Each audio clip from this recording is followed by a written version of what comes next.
Imagine, une personne entre dans ta vie, elle te fait rire, elle te donne confiance, elle te promet qu'elle sera toujours là. Alors tu baisses ta garde, tu ouvres ton cœur, tu construis des projets. Puis, du jour au lendemain, elle disparaît, sans explication, sans au revoir. Nous avons tendance à croire que les personnes qui entrent dans notre vie sont destinées à y rester. C'est une belle pensée, une illusion réconfortante que nous entretenons, celle d'un monde où les liens sont permanents et les adieux n'existent pas. Nous nous accrochons à cette idée comme à une encre dans l'océan changeant de la vie, espérant que chaque rencontre significative soit une promesse d'éternité. Mais la réalité, souvent plus complexe et moins prévisible, est bien différente. La vie, dans son essence, est un mouvement perpétuel. La vie fonctionne comme les saisons. Il y a le printemps des nouvelles rencontres, plein de promesses et de floraisons. L'été des liens profonds, où les relations s'épanouissent sous le soleil de l'affection partagée. Puis vient l'automne, où certaines feuilles se détachent, non par faiblesse, mais parce que leur temps est révolu. Et enfin l'hiver, une période de calme et de repos, nécessaire pour que le cycle puisse recommencer.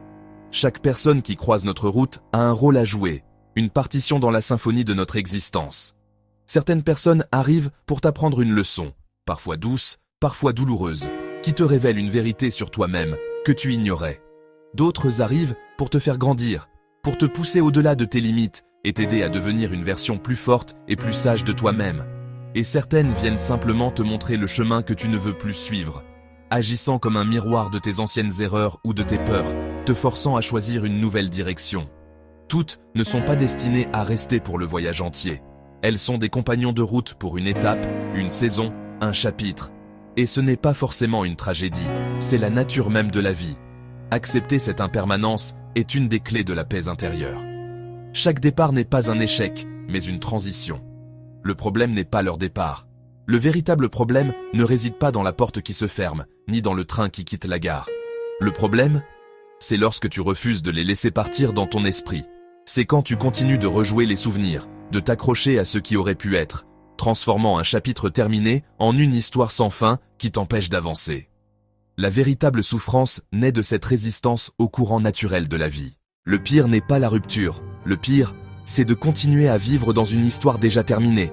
Tu rejoues les conversations, tu imagines d'autres scénarios, tu cherches des réponses qui n'existent peut-être pas.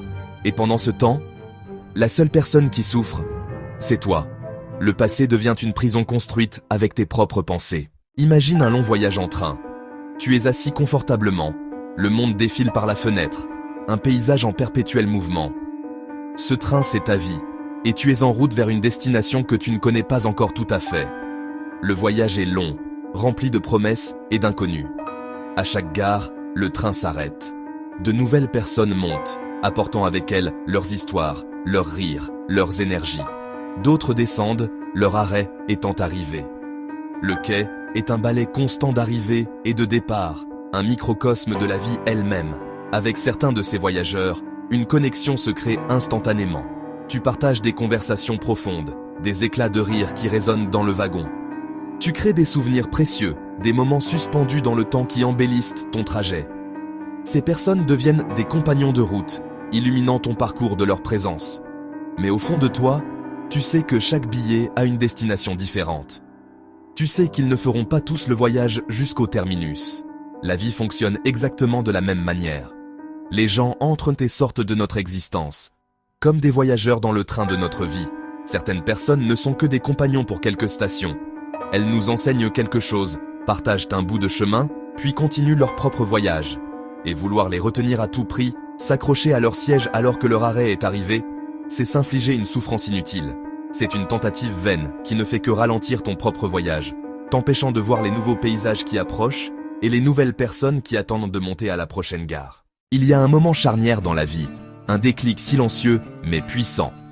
C'est le jour où tu comprends enfin que ton bonheur ne dépend pas de la présence de quelqu'un d'autre.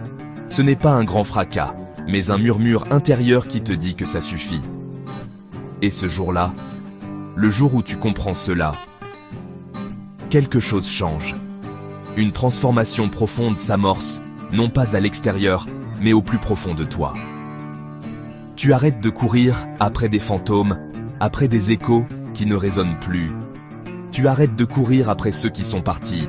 Tu cesses de chercher la validation des mauvaises personnes, de mendier une reconnaissance qui ne viendra jamais. Tu comprends que leur approbation n'est qu'un miroir déformant qui ne reflète en rien ta véritable valeur. Alors, tu rediriges ce courant puissant. Tu investis ton énergie dans ton avenir, dans la seule personne qui sera toujours là. Toi-même. Tu apprends. Tu lis. Non pas pour t'échapper, mais pour te trouver. Chaque page tournée est une conversation avec toi-même. Tu développes de nouvelles compétences, tu construis des ponts vers de nouveaux horizons. Tu te découvres des passions insoupçonnées. Tu prends soin de ton corps, non par vanité, mais par respect. Tu le nourris, tu le bouges, tu l'écoutes. Il est ton ancre dans le présent. Et surtout, tu reconstruis ton esprit. Tu le nettoies des doutes, des peurs et des regrets. Tu y plantes des graines de confiance, de paix et de résilience. Petit à petit, brique par brique, souffle après souffle, tu te rebâtis. Ce n'est pas une course, mais une danse lente avec toi-même. Et un jour, au détour d'un chemin, tu t'arrêtes et tu réalises une vérité extraordinaire. Tu n'avais pas perdu la bonne personne. Tu n'avais pas échoué. Tu avais simplement perdu quelqu'un qui ne devait pas rester, pour enfin faire de la place à la personne que tu étais destiné à devenir. La vie ne mesure pas ta valeur au nombre de personnes qui restent. Elle la mesure à ta capacité à continuer d'avancer malgré les départs. Les personnes temporaires auront toujours une place dans ton histoire, mais elles ne doivent jamais avoir le pouvoir d'écrire ton destin. Tourne la page. Le plus beau chapitre n'est peut-être même pas encore commencé. Si cette vidéo t'a parlé, écris en commentaire « Je choisis d'avancer ». Dis-moi également quelle leçon de la vie t'a rendu plus fort. Et si tu veux découvrir chaque semaine des histoires qui développent ton mental, ta sagesse et ta confiance en toi, abonne-toi à Objantis. Souviens-toi de ceci.